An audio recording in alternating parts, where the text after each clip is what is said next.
What's up, you guys? Welcome to episode 449 of the Established Run NBA podcast. I'm Mike Gallagher here with Drew Dinkmeyer to talk NBA playoffs, to talk a lot of mistakes made in the NBA playoffs by us when it comes to picking.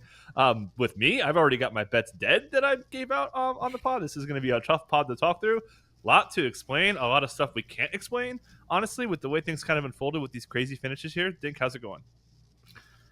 And it's been a whirlwind of NBA playoff basketball in ways that, obviously we didn't predict, and I think most people didn't predict. The series spreads were really wide on a lot of these series. The opening game spreads were in the 9 to 10 range. We had teams up by 20 points, like with 98% win probabilities, continuously losing in like every game, over and over and over again. So the win probability models were having a tough go of it the last few days. I think, before we get into sort of the individual series, I think it's interesting to talk through sort of like a holistic top-down picture of like, why is this happening? How is this happening in the NBA? And I think there's a couple factors at play. I think the first factor that everybody's going to go to is three-point shooting being such an important factor in the NBA. And there just is more variance when it comes to three-point shooting that allows there to be bigger comebacks, bigger runs, and different things like that. And I think that is absolutely like a really, really big part of things that's happening. I think it's the most important part of things that is happening in each of these games, that there have been really wide comebacks, I guess with the exception of maybe the Denver game. Denver hit a couple threes to work their way back in that game, but it wasn't like OKC was just spraying threes left and right. Denver was getting kind of traditional stops. But in these New York, Boston, and Cleveland, Indiana games where the big comebacks have come, they've come largely at the three-point line with teams missing three-pointers, most notably the Celtics. And Golden State and Minnesota will get into that series, but Minnesota missing a ton of threes as well to start that series. And that's opening the door for kind of these big comebacks and these big runs. And I think that is somewhat the nature of the game these days. I think that is something that we've complained about with the Celtics in the past, their unwillingness to like kind of stop shooting threes and try to get to the basket, specifically with Jason Tatum and the ability that he has to do so.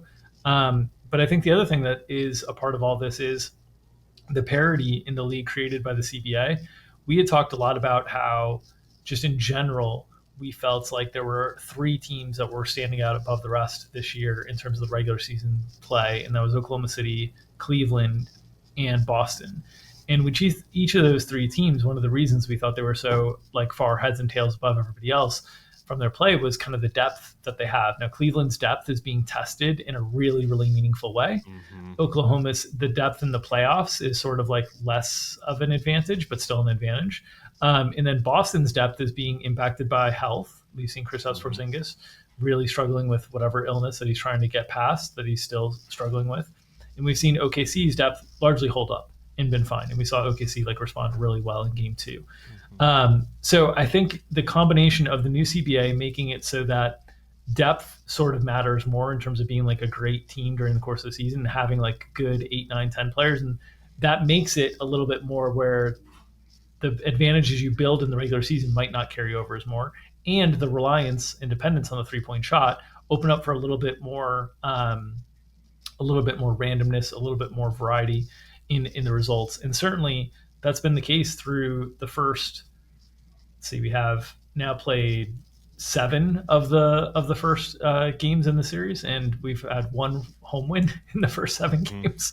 So pretty surprising results so far, but buoyed by kind of a league that has been condensed to a little bit more parity with the new CBA, and then a league that is also emphasizing the 3-point shot so much that's also introducing a little bit more variance. And then the third component that I want to talk about as well is one of the big advantages that the best teams have in the league during the course of the season is sort of their ability to generally like rack up free throws and get to the foul line and different things like that. And the game is being called in such a physical way right now, and scores are being, are coming down kind of aggressively as fouls are just not being called as much. And I think that is also creating a little bit more of a like neutered effect in terms of the gaps between teams, because you're allowed to be a little bit more, the more physical you're allowed to be out there, the more like street ball it kind of is, the less that the skill gap and the talent kind of can, really extend itself away. This was kind of the, the 1990s Knicks theories against Michael Jordan and the Chicago Bulls. It's just like, if we can make this a fight, we can win a fight. We might not win a basketball game, but we could win a fight. And I think some of that is happening in these playoffs as well, where the physicality is just up to such a level that I think it's sort of tightening the playing field a little bit. Those are my first three theories as to why we've seen some of these surprises. Mike, I don't know if you have any thoughts on those. Yeah, I pretty much am in agreement. Obviously, the 3-pointers is the one everyone's going to point to. But yeah, the health is certainly a big part of it. The Cavs are like, oh my God, we'll talk about that in a second. And honestly, it doesn't sound like it's going to get much better with the way they were talking about Mobley. We'll get to that there. But yeah, let's talk about the Knicks. So comparing game ones, they're identical, like my cousin Vinny, right? But two 20-point losses. But I thought that the Celtics kind of like handled it better in game two, because we saw in the second half of game one, it was just 3-point barrage. They weren't doing anything. They had in the second half of game one, they had two non-paint, not non-rim twos. That's all they shot. They had two mid ranges, nothing in the floater range. That's it. In the fourth quarter last game, they were getting into the paint. Like, they were taking some mid rangers. They missed all their shots in the floater range. They missed all their mid range shots. They could not get anything to get. They weren't forcing the issue on the threes. And credit to the Knicks. I think the Knicks actually like kind of took game two more than like game one. They just blew it, in my opinion. But I thought the Knicks responded with better defensive energy and made it a little bit tougher on the Celtics there.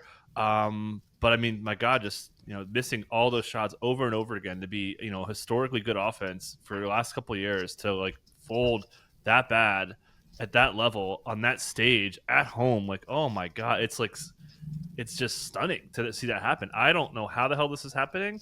Certainly the overall misses are big. I think they're 25% on their 48 wide open threes, 29% on catch and shoot threes overall. That's certainly a big component of it. And had they shot, 34%, they would have probably be up 2-0 here. But yeah, anything that you notice, and do you blame, like, I have zero issue with like the 3-point volume. Do you have any issue with the overall approach from Boston's offense so far to lose these two? I have some issue with the 3-point volume. I mean, this is an area that I've been particularly like frustrated with Jason Tatum for a while. I thought game two was better than game one for sure in terms of his willingness to drive. I think one of the things that one of the things that might get overlooked is how much harder it is to drive without Kristaps Porzingis on the floor. So one of the big advantages that sort of unlocked the Celtics championship run last year, and what took them from what has been for the last decade a very, very strong title contender, borderline title contender, to a juggernaut last year with Kristaps Porzingis, was not only his 3-point shooting and his ability to stretch the floor, but the pressure that puts on defenses to get rim protectors away from the rim to allow wide open driving lanes for Jaylen Brown and Jason Tatum, and really sort of amplify their greatness by removing shot blockers from the territory. A little bit different when your stretch is Al Horford. Now, Al Horford is a fine shooter, but he's not Kristaps Porzingis. He doesn't draw the same amount of attention as Kristaps Porzingis.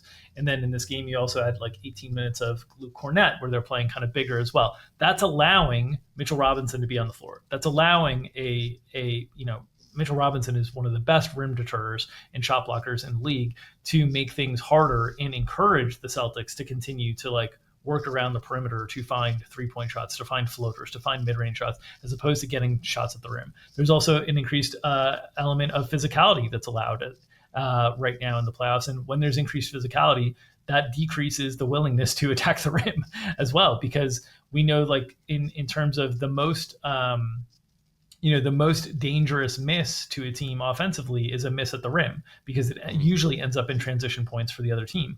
So you're getting this mix of ingredients that is leading to a discouraging from teams going to the rim a little bit, with the way that the game is being officiated, with the Celtics without Kristaps Porzingis on the floor and with Mitchell Robinson there, that I think is influencing and amplifying the Celtics 3-point volume. But yeah, I still feel like you have to try to mix things up. They did it better in game two than game one. So I still have a little bit of an issue with the shot volume in the approaches that they've been taking. I think also, like, more of an issue for me on the Boston side of things is more along the lines of like some of the rotation stuff. I would be playing more Peyton Pritchard. Like, if you're not able to get to the rim as much and you're going to need more 3-point shooting, like, I don't want as much Luke Cornett and Al Horford. I don't want as much double big. I don't want to invite Mitch Robinson onto the floor as much. I think he's really like making things difficult for Boston. So I think some of this is just natural. Hey, they will shoot better. I will say this: the Knicks did not shoot well either. They were 9 for 31 from three. Yep. So it's not like the Knicks are shooting well. Like we'll talk about Cleveland, Indiana. That's a different story in terms of the 3-point shooting. But it's not like the Knicks are shooting well in this series either. They're just sort of executing down the stretch. And I think the Knicks have a level of confidence in Jalen Brunson in their late game offense that they feel like, hey, just give us a puncher's chance and we can get there. And I think what we had said about Boston for many years until last year was like, do we trust Boston in close games, in close and tight situations? Because they seem to be a team that if they're an excellent front runner, that if they're playing from ahead, they pile on threes. But if the game gets tight and they're forced to, like Jason Tatum has these tendencies of sort of settling. And I think we've seen some of that in these last two games as well. But I think the real big thing that's happening in the series that is not being talked about enough is the Boston Celtics for the last 5 or 6 years have been very, very good, top of the Eastern Conference when they have not had Kristaps Porzingis. But when they had Kristaps Porzingis, they were a totally different level. And Kristaps Porzingis, they have not had him for they've had him for like 20 minutes in the first two games, and he's clearly not himself. And so they are a different team. It's a different caliber of team. They are beatable when they don't have a healthy Kristaps Porzingis. I know we saw them go through much of the playoffs last year without a healthy Kristaps Porzingis, but I think the quality of the teams that they're facing this year are going to be a little bit higher. So no big issues with Boston shot selection, like small issues with I'd like to see more of an awareness or an alertness of the momentum is against us. We've taken a bunch of threes in a row. Let's now try and like to get to the bat. Let's force our way to the basket. Let's force a call on our hands. There's a little bit more of that in game 2 than game 1. But yeah, I think the big thing here is like Kristaps Porzingis' health is massive for this series, and I don't think we have a lot of confidence in Kristaps Porzingis' health right now. Yeah, at least you get a couple of days off here, but yeah, I mean, this has been going on for like a month now, so it's definitely a huge concern and not surprising. Like this is still going on here. So yeah, he said he like couldn't nail it down. The viral thing was bothering him. Like we don't know what's going on. I don't know. I don't have much else to say. A couple other things like from Missoula's standpoint. Not calling timeout late. I didn't have an issue. Like I thought that was fine. Like I thought that they had enough time to kind of do what they wanted, and then fouling Mitch to get into the penalty, that was kind of wild. Which I kind of to tie in Mitch. Mitch has been really, really, really good here. So yes, the free throw. We could talk about that. But what do you like? Tom Thibodeau is like kind of pushing the right buttons here, and Missoula's like kind of not. I don't. Yeah. You could certainly Monday morning quarterback him, second guess him. I don't have an issue. I just think it's just a classic. Like they're blowing these games here, and the Knicks are kind of playing really well. Like I thought a couple things on the Tibbs side too. Early fourth quarter, starting that without Cat and Brunson and Mikal. Like, I think he had 0 points in the first 3 quarters, and he was really carrying them. He was scoreless. He looked like Nets Mikal there. So yeah, anything from Missoula that you maybe think he may have screwed up? Sounds like kind of no. And I don't have any issues, but credit to Tibbs for like leaning into Mitchell Robinson for sure. I just think more Peyton Pritchard. If you're going to be taking this many threes, I want Pritchard out on the court a little bit more. And Horford was having a hard time with Cat. And if Horford's not giving Cat a hard time, if you're moving to having Jaylen Brown on Karl Anthony Towns, I'd rather have Pritchard on the floor than Horford if Horford's not guarding Cat. So that would be my big point. I don't think that's like a for sure Horford's going to have a hard time guarding Cat in the future. Yeah. Like I generally he's done well against him in the past, but last night he was struggling with him quite a bit. So that would be my only knock. In terms of Thibodeau,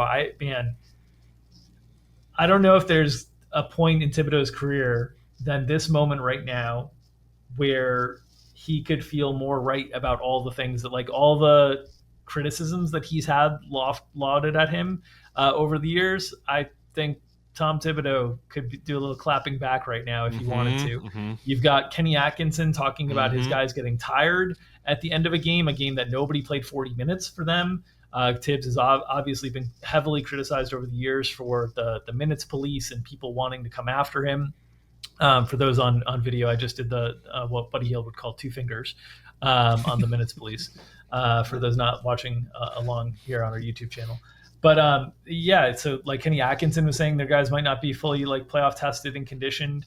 Tibbs, no issues there. His guys are all talking about how like no, they view it as like preparation to play 40 51 minutes minutes from in Mikal the Bridges playoffs. makes the biggest Yeah, defensive play of the playoffs. no issue. And then on top of that, now you've got a Tibbs defense that has been very reluctant to switch, just generally. Like Tibbs defensive goals have not been built around switching. You think about the Celtics, a team that's going to hunt matchups all day long. Are you just going to give up those switches? And they made a conscious decision of like, we'd rather give up the switches than be in rotation. And because the Celtics do really kill you when they get you in rotation, they've got a lot of guys who are able to knock down open shots. They also have a lot of guys who are able to attack closeouts very effectively. And I think that they've made the right decision in terms of, okay, let's just like ISO this up. We're going to give up threes. We're going to give up some shots that we're not super excited about, but we're going to try to keep them out of rhythm as an offense by making them play isolation more. And I think that's successful. Then you add in the Mitchell Robinson double big stuff that's been super effective. He's been pushing the right buttons there.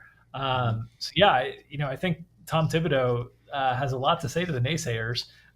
He was on the hot seat much of this season. People were saying like this team was meant to take it to the next step. Can Tom Thibodeau take them to the next step? And here we are going back home to MSG up 2-0 against the Celtics, the team that, the team amongst many of the top teams that the Knicks went winless against this regular season.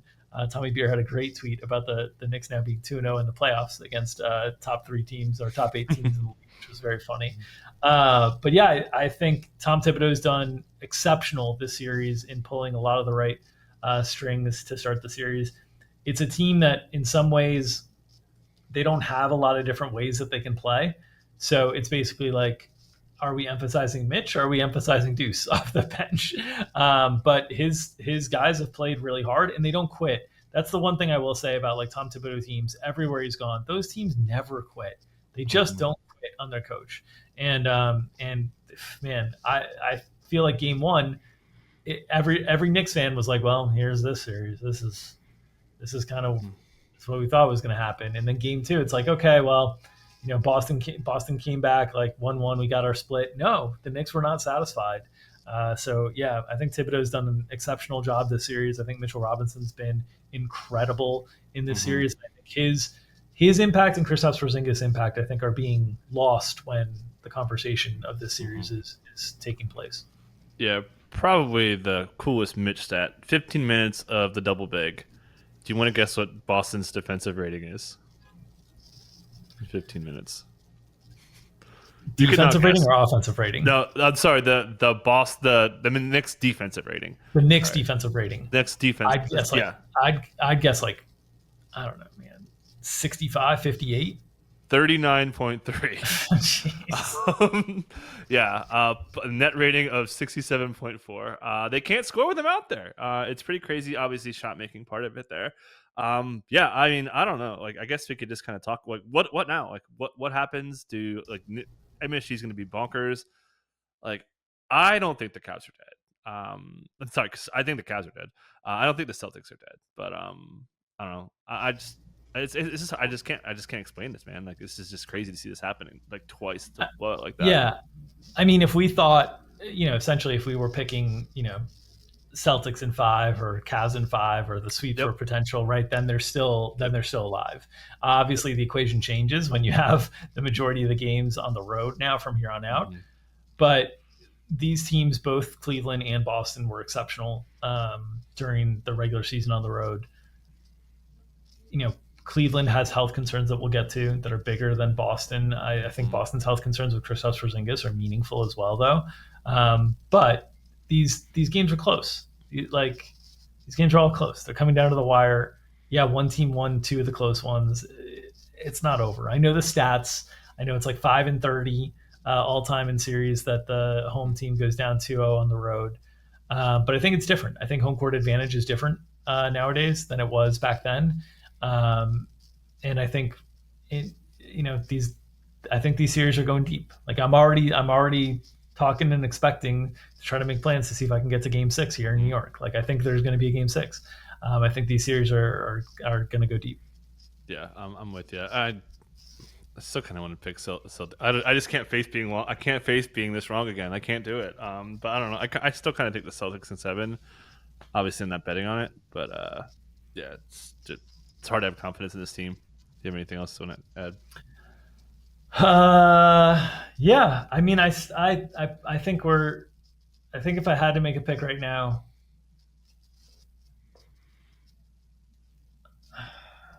this Porzingis stuff is really Yeah. really a big deal. If I had to make a pick right now, I think I'd make Knicks in 6. Right. Oh, With baby. my concerns over Kristaps Porzingis' health. If Kristaps Porzingis was fully healthy, and you're telling me they're starting down 2-0, but I'm getting 30 minutes a night from Kristaps Porzingis from here on out, I'd probably take Boston in 7. But um, I think the Knicks are still plus money to win the series. Yep. Like, it's crazy. It's kind of crazy, the gap that was expected between these two teams. So Yeah, I think the situation. I think I saw on ES. I think ESPN had a stat during the broadcast. I think when the home team blows 2, I think they were 5 for 31. I think that is the stat. So certainly, the betting market disregarding that stat completely. Yeah, I'll just say too. Hey, Boston almost set the record for wins on the road this year. Yeah, they could have probably got the record if they weren't punting the late season stuff. Okay, cool. Let's talk about the other series. I do not. I think the Cavs are dead. Just kind of off the top here, the injuries are too much, man. I mean, we could talk about the blown lead again. The Pacers did it again, like 2 7-point leads blown in under a minute. But let's start with the background here. Mobley was like hobbling after the game, like game 2, like he was not even close. I thought DeAndre Hunter didn't have anything on his thumbs, like that was kind of weird. I was expecting like a wrap that wasn't on his thumb as far as I could tell on the broadcast. And then Darius Garland like doing treadmill work, not even like doesn't sound like he's even that close. So this is really, really hurt them. And they needed Ty Jerome like turned into a pumpkin in a big way. Max Strus was awesome until the last play, basically the last play of the game when he inbounded the ball and it got stolen by Andrew Nemhard there. But I mean, this is like Donovan Mitchell going nuclear in a loss. I mean, that is like catastrophic. I don't know how the Cavs come back from this, and they're really injured. So I think they're dead. Like I think this might even be like Pacers in 5 or something like that. This is like really bad for the Cavs. What do you think? Again, question marks on the health situation. It sounds like Garland is the closest of the 3. It sounds like Mobley's an injury that you should be able to return from at some point this series. Hunter, I'm just not as sure on what the dislocated finger, how that kind of impacts things. It's going to be tough. Indiana's been very good at home in the playoffs. They've consistently played kind of above their regular season performances in the playoffs. So I think it's going to be a tough road to hoe. I think the other part is like, I think the admission that you're tired at the end of games from your coach, or the suggestion that the coach thinks they ran out of gas, I think is a concerning one, because obviously they were playing with a ton of defensive intensity in the first 3 quarters, and then they were just kind of trying to get across the finish line, which I agree with Kenny Atkinson's assessment that they looked to me that they ran out of gas.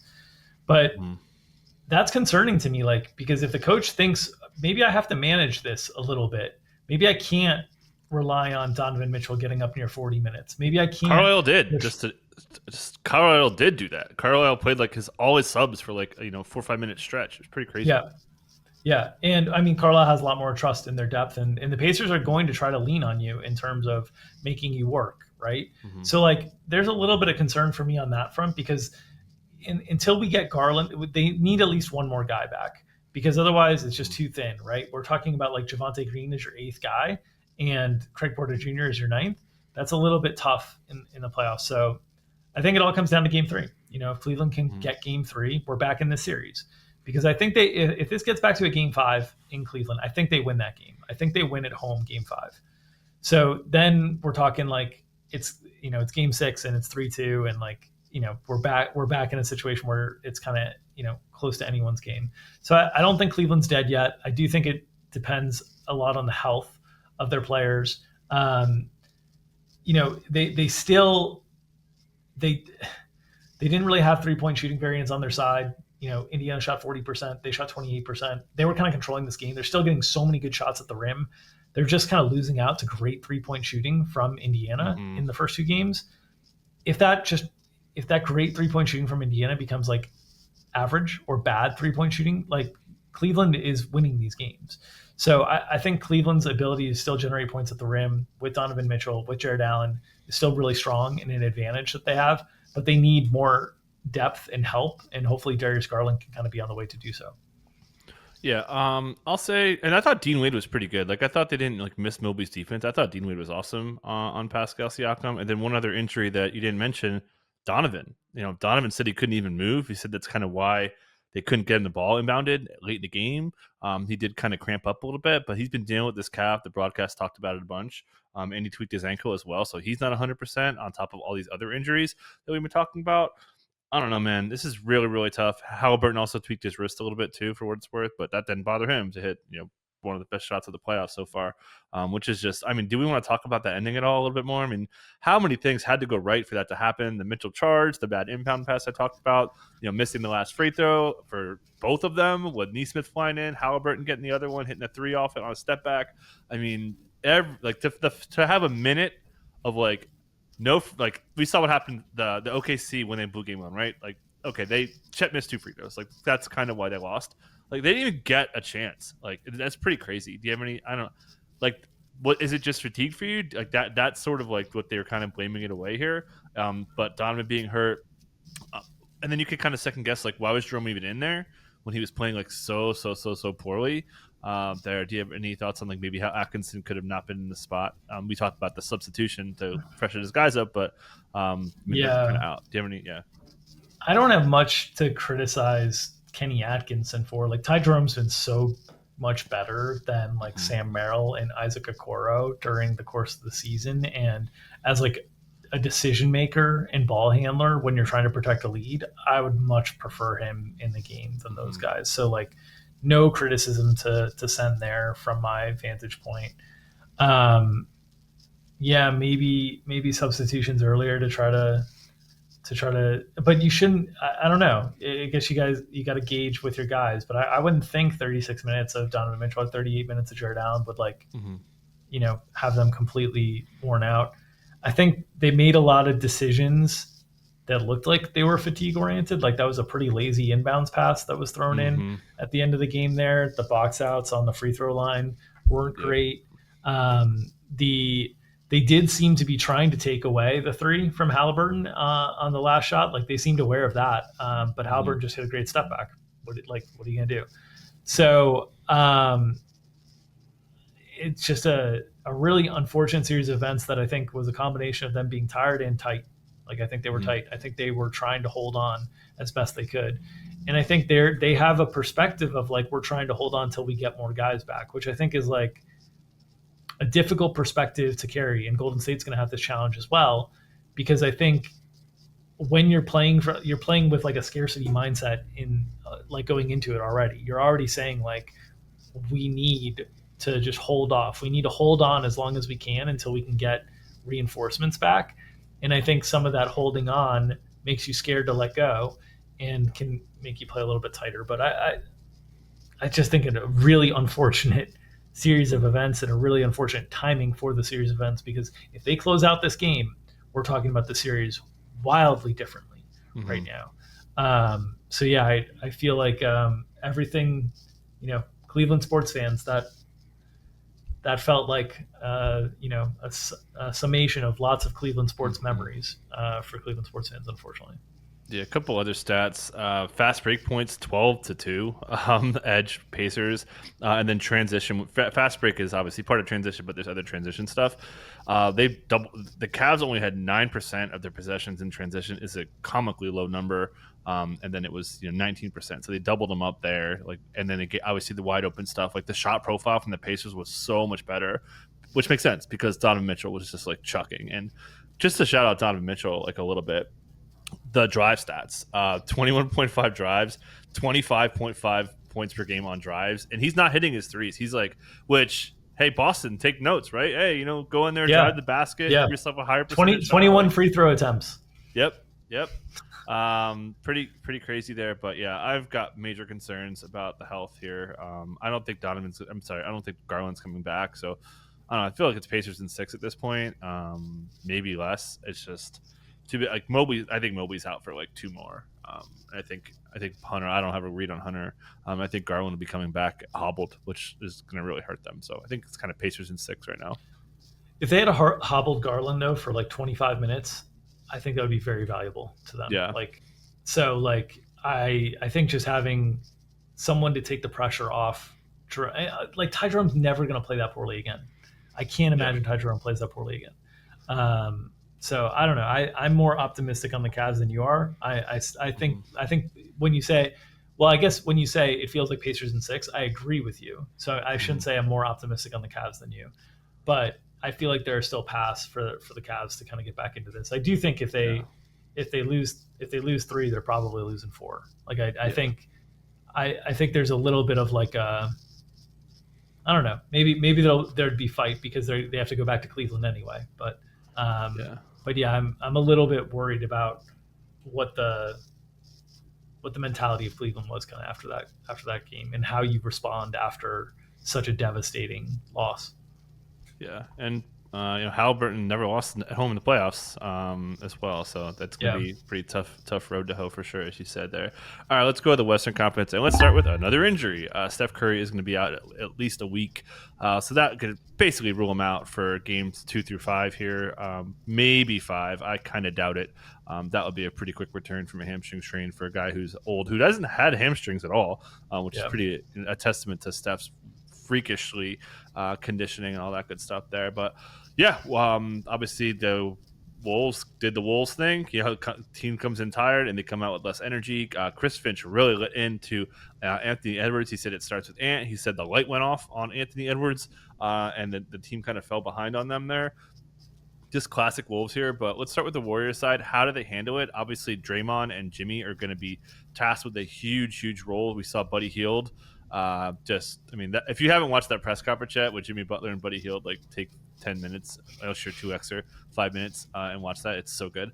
Where do they go from here? Jimmy Butler had said that he's like going to go into the gym and like work on his one-on-one game because he knows that's kind of where they're going with this ISO heavy offense. Obviously Buddy Hield will be a big part, but Draymond Green had like Joker like touches. He had like 52 front court touches, 102 overall touches. I think it was 81 passes, like just absolutely moving the ball overall. But how do the Warriors replace Steph?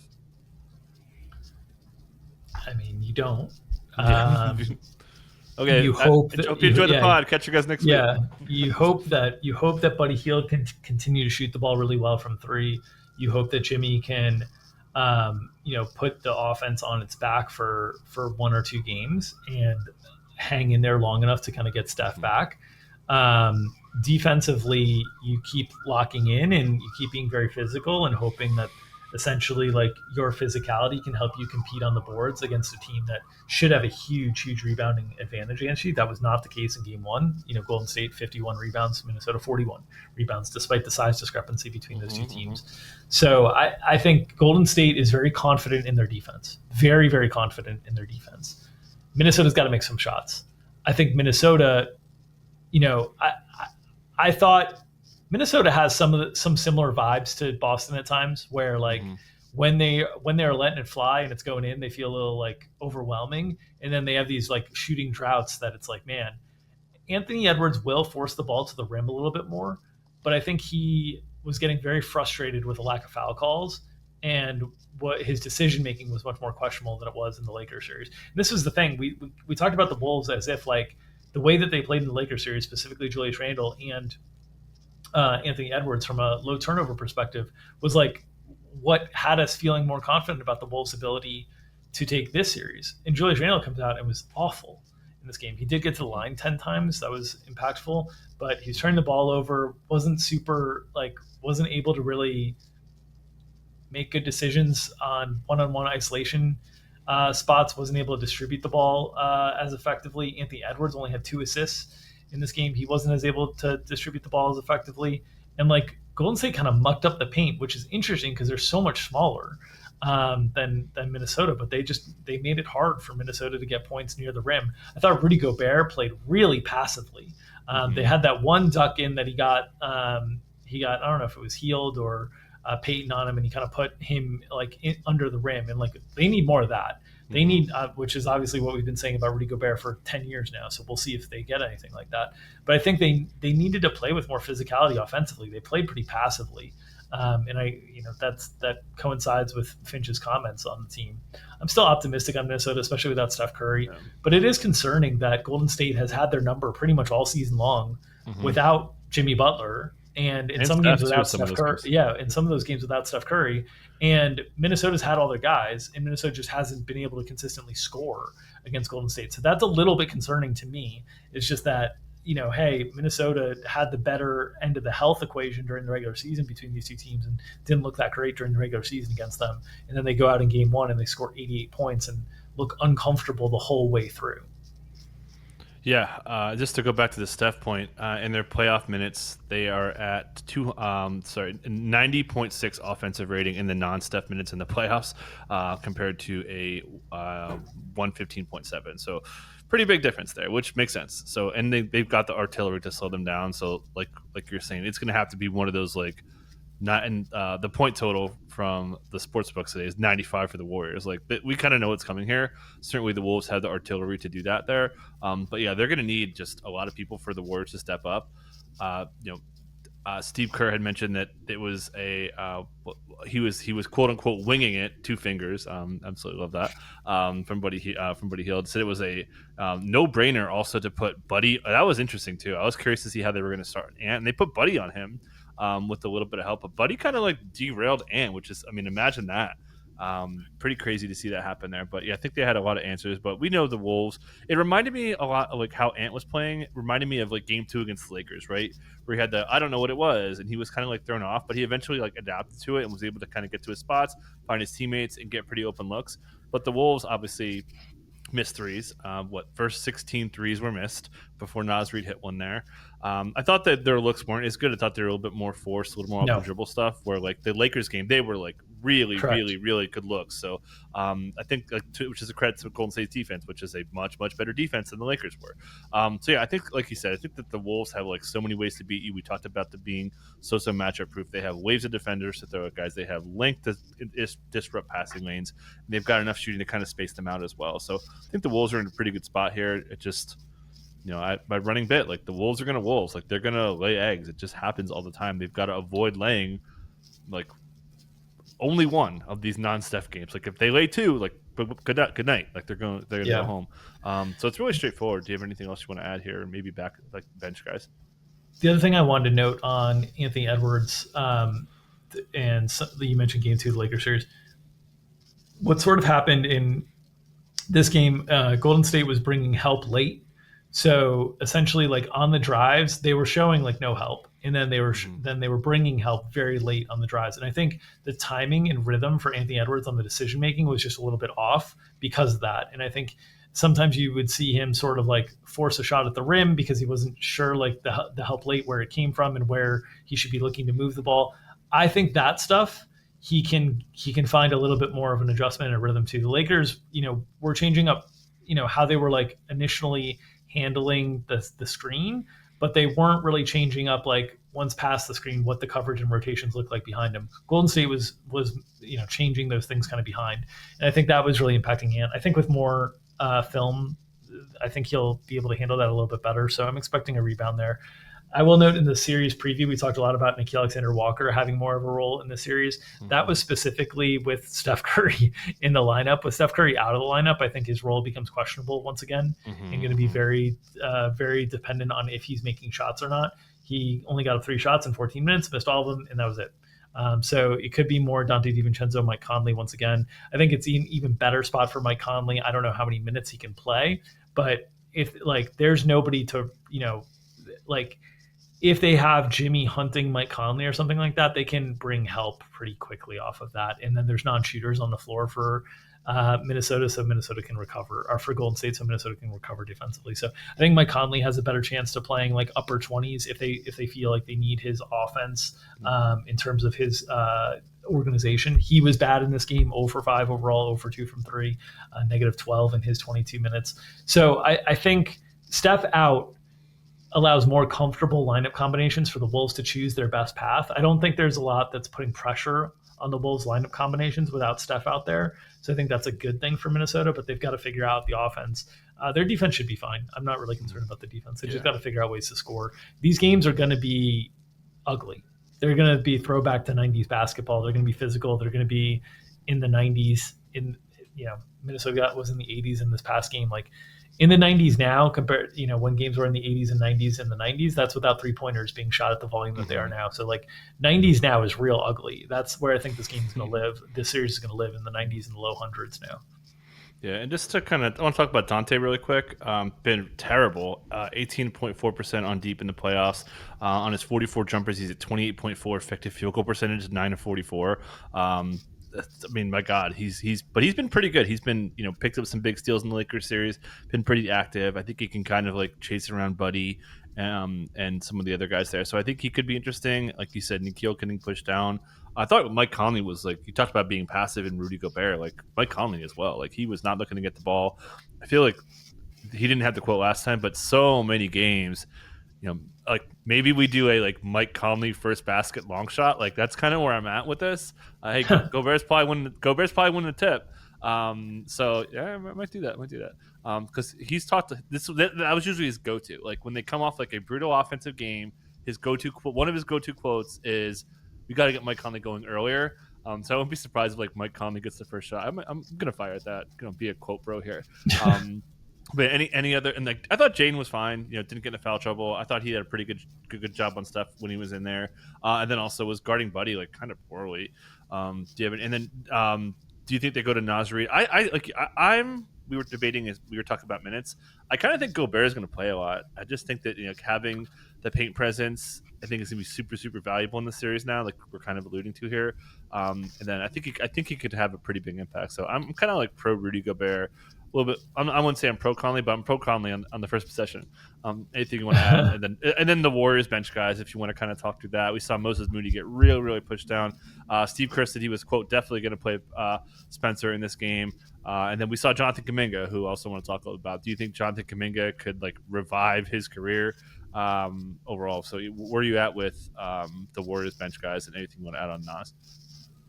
Yeah, so I still think that if the game is continue to call the way the playoffs have been called with the level of physicality at the rim, that you're going to need shooting to score points. And so I think Nas's shooting is going to be very valuable. I could see it coming at the expense of Julius Randle. I think a lot of Julius Randle's game sort of relies on either the ease of which to get to the rim or getting to the free throw line. Now he gets the free throw line 10 times in game one, so he was effective on that mark. Will he still be able to do that going forward? I don't know. And so I still think there's a path for Nas. To be, I don't think it's directly with Rudy. I think, we saw Randall's minutes come way down in this one, 31 compared to the 37, 38 he was playing in the Lakers series. But I think the 3-point shooting they need, and Nas is the one guy that was knocking down shots. He was 3 for 7. The rest of the team was 2 for 22. So I still think there's a good spot in this series for Nas. Rudy, I think it's just going to come down to like how much can you control the paint. He was having a hard time. It wasn't like the Lakers. It wasn't like Lakers game 5 where he was just dominating everything. He was having a hard time getting offensive rebounds, ended up with 4 of them, ended up with 11 rebounds total in 26 minutes, which is fine production. Got 7 shots up. So like it was all okay. I didn't think Rudy was bad in game 1. I just thought he was okay.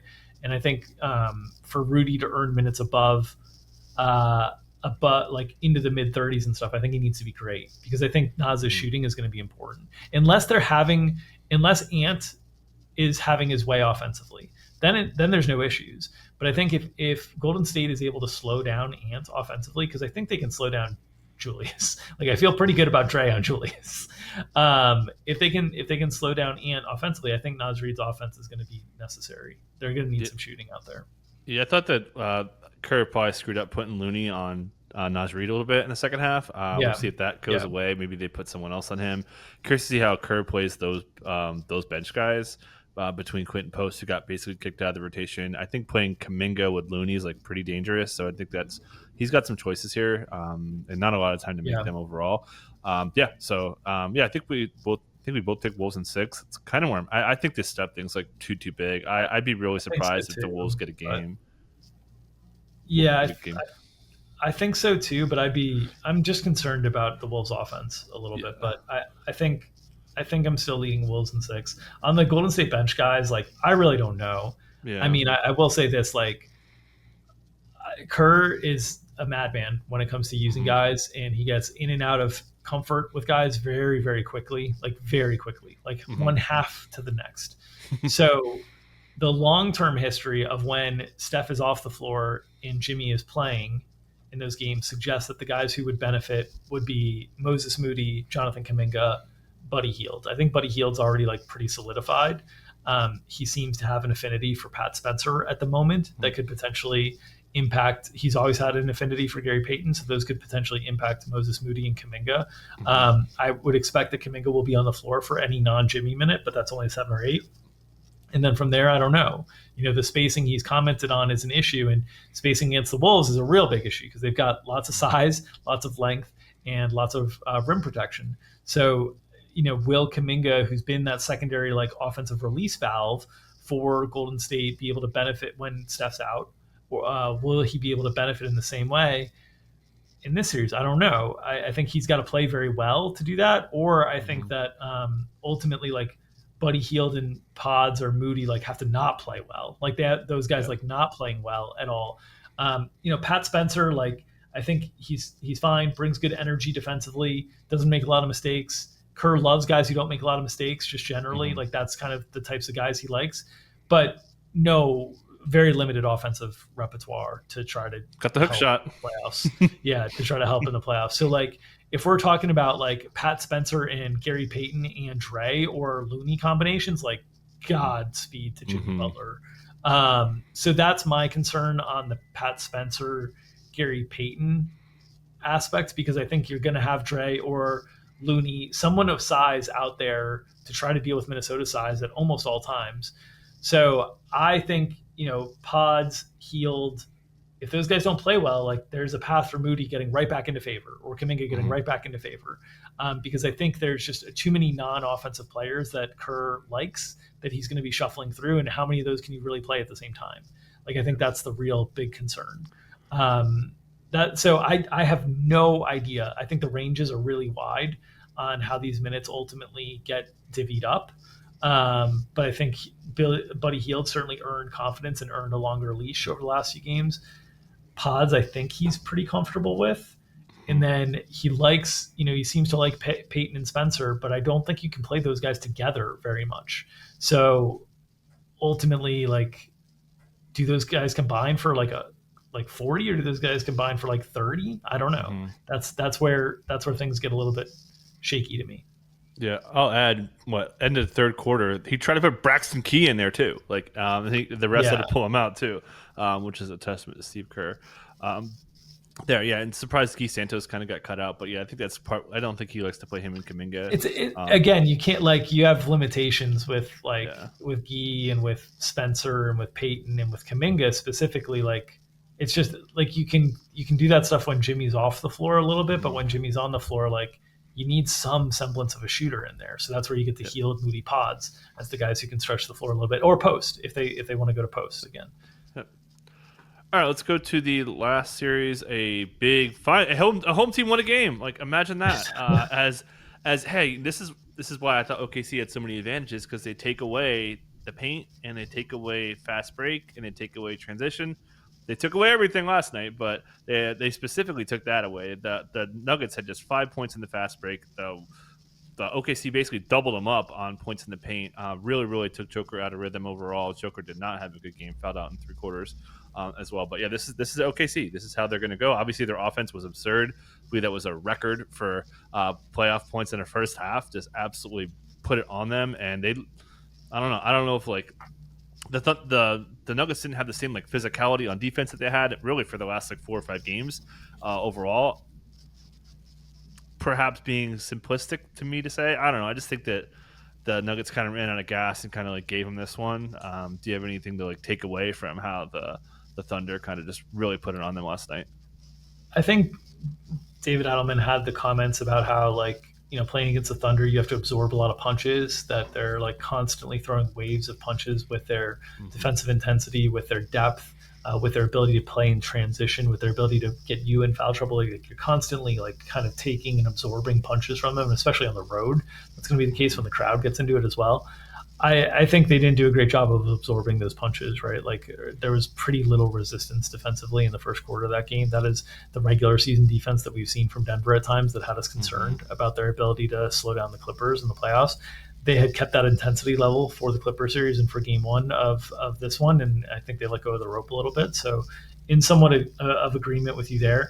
I also think the level of physicality that is being allowed in the playoffs, I think, is very favorable to OKC. And I think a lot of people are like, oh, it's not as great if they're not calling fouls for Shai Gilgeous-Alexander and like his foul baiting and grifting and all these things. But Shai can score whatever. Like, Shai doesn't need that. He can score and he will adjust. Like, the reason he's so good at getting those is because he knows and adjusts to whatever way the game is being called. And so I think Shai in this one, he did get to the line 11 times. That benefited him, but he was 11 for 13 from the field, super comfortable in his pocket the whole game. And I think, Denver, I think Jokic got very frustrated in the second quarter and, had that frustration kind of carry over, ends up fouling out in 32 minutes in the third quarter. I just think they, in general, just didn't play with the same level of discipline that they played with in game one. They ended up stealing game one, like they were on the brink of being dusted in game one many a times, and they absorbed all those punches and they kind of stole it. Championship mentality, Denver gets the credit there. I still think all of the things that we were concerned about in terms of like the overwhelming nature of what OKC brings to the table are going to be there. But can the Denver home crowd and can Denver play well at home enough to win a game three? If they can win a game three, they can put pressure on OKC in a way that OKC hasn't faced a lot of pressure, that they've had to come back from series and really like hang in when they're expected to win. If they lose game three, I think we might be headed towards out in five. But and that's not, I don't mean that disrespectfully to Denver. I have the utmost respect for the OKC team in the way they handled this. And honestly, if they had handled the last 30 seconds of the game with fouling up three and stuff, they'd be up 2-0 and it wouldn't be an issue. But they kind of bungled that. And then, do you have any thoughts on like OKC? They left Christian Brown open like a ton. There was like a lot of possessions that ended with like a Christian Brown like open three. Do you have any thoughts there? And then other point I wanted to add, like, man, MPJ looks terrible right now. 2 games in a row he's not looked good. Obviously there was some concern kind of going into it, but he kind of really rallied and played pretty sound defense early on, or like right after he suffered the injury. Thoughts on like, does that happen again? Like, do we take like Christian Brown threes? And then, MPJ feels like he's just going out there to like just grind his way to like 25 minutes at this point. I've got very little confidence on him right now with the pace of this game, with their ability to attack you in so many different ways. Like, sure, the Clippers have versatility to their offense, but not to the level OKC does. They were running, pick and pop threes with Jalen Williams when they were running DeAndre Jordan out there. Like, they just attack you so many ways. They can make you look so bad. So thoughts on the Brown open threes and then MPJ? Well, I think this has been the kind of the staple of OKC's like kind of playoff defense recipe, right? Is, if we feel like the stars are getting going at us in a big way, we're going to like choose somebody that we're just going to leave open. And this ultimately cost them their playoff lives last year with PJ Washington and Dallas. Christian Brown could not make them pay. Russell Westbrook, they were kind of having the same approach too. He was 1 for 4 from three. Brown was 1 for 4 from three. I think they'll continue to do that. They'll continue to try to pinch in on Jokic and make things harder on Jokic, but it's challenging, man. Like, Denver doesn't have a lot of outs to pull here. So they're going to need those 3-point shots to go in and then force and put pressure on OKC to get back to closing out aggressively. And then hopefully, that opens up a little bit more room for Jokic to maneuver. But I'm sure we'll get into the, Dave Adelman, asking Jokic to be refereed the same way that SGA is and all that stuff that we see. Maybe we get a heavy free throw game from Jokic to kind of keep something close. But Denver's, got a pretty uphill battle to play here, just generally. Like the difference in the rosters is pretty substantial. Yeah, we saw Aaron Wiggins making some big plays. Isaiah Joe hit some big shots as well. Caruso obviously had the ridiculous game one. So yeah, the depth, as we kind of led with, we could kind of bookend it with, the depth is going to be huge here. So yeah, it sounds like we're kind of thinking OKC 5 or 6 at this point. Which one? I think 6 is just like giving credit. Like Denver probably can pull one out at home, but maybe not. OKC in 6 is still saying Denver's losing 2 of the next 3 home games, right? So I think, or all 3, I guess you could say, but at least 2 of the next 3. So I think we're at a place where OKC in 6 is where I feel like we're heading, and that's that's giving a lot of credit to OKC. I think if Denver can win 2 of 3 home games, we're looking at OKC in 7 or Denver winning. Yep. I'm right with you there. So, all right, anything else to wrap us up to get out of here? As always, appreciate those of you tuning in on our YouTube channel, Established Run NBA there, or those listening in on Spotify or iTunes. Please consider leaving a rating and review. That helps circulate our content in the algorithm, so we appreciate all that. We will be having an announcement pretty soon that you'll see on the social media platforms and on the site regarding a new basketball-related product from the ETR NBA team. We're very excited about that. More details on that coming next week. But we're excited to get another W in the NBA. Tough to pick that up. I think you guys are picking up what he's putting down, so we'll get out of here on that. Catch you guys next time.